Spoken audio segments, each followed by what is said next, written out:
Hello everyone, my name is Peyton Cordova-Smith, and welcome to my very first podcast, After the Play.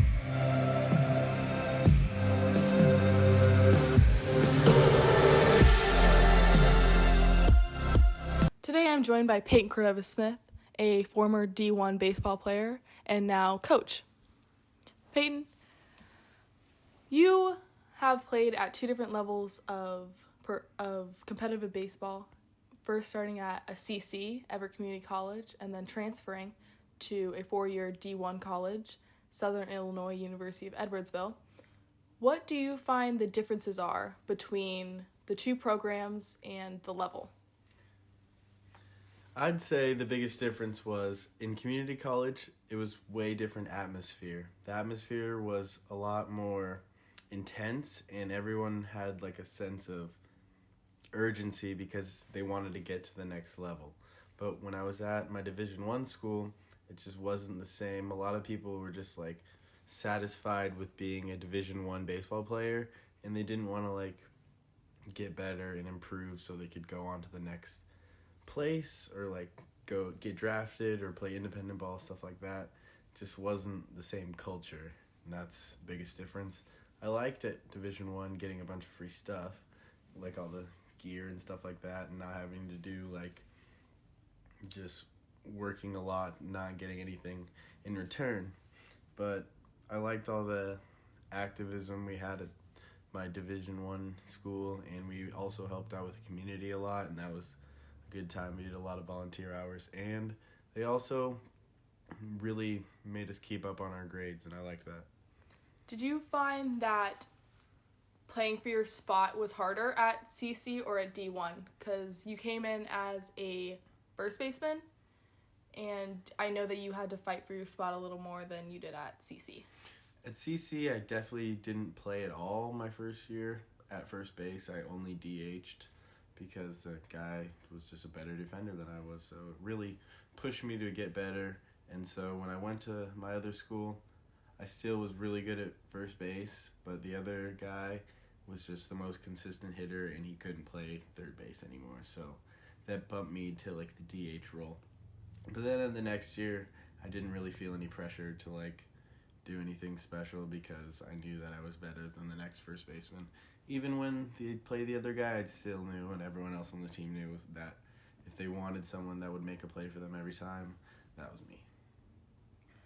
Now that you coach, do you see a difference in your style than your other coaches, since you did come through CC and then to D1 with such a competitive atmosphere?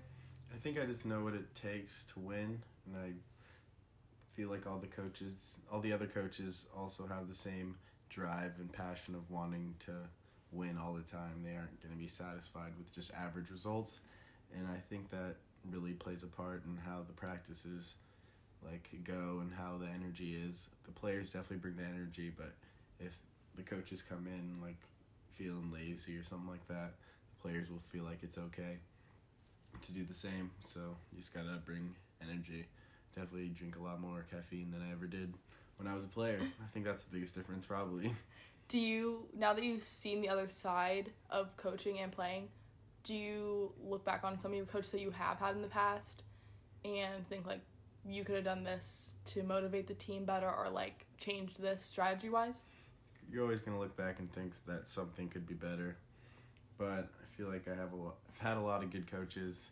They've all been different in their own way.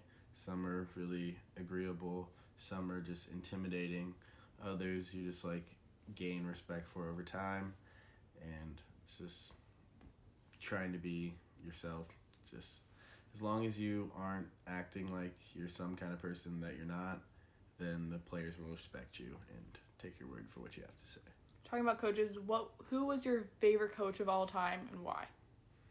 In baseball, I'd probably say Cody Atkinson. He was one of my coaches when I was 17 and 18, and also my first year at community college.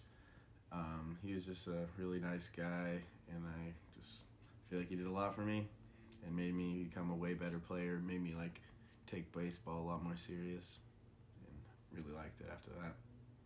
Looking towards the future, what do you hope to do? Do you want to coach more? Do you want to try to play? What are your goals in life?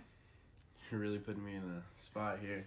I'd say that coaching is really interesting right now, and if the opportunity comes to like bring it to another level, I feel like it'd be fun.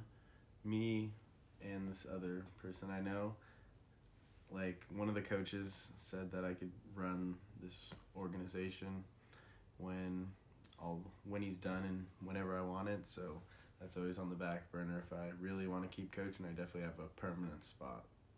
And then if you could give someone advice, working from a CC to a D1, like, what would you say to them? You never know who's watching you, and to just have pride in your game, have pride in every aspect of it. Whenever you step on the field, just give it your all and make it known that you are who you are, and just believe that you can do good things, because baseball is definitely a very up and down sport, but if you keep a level head, it's definitely easier to go far. Perfect. Thank you so much. Thank you all so much for joining me on today's podcast. Hope to see you next time.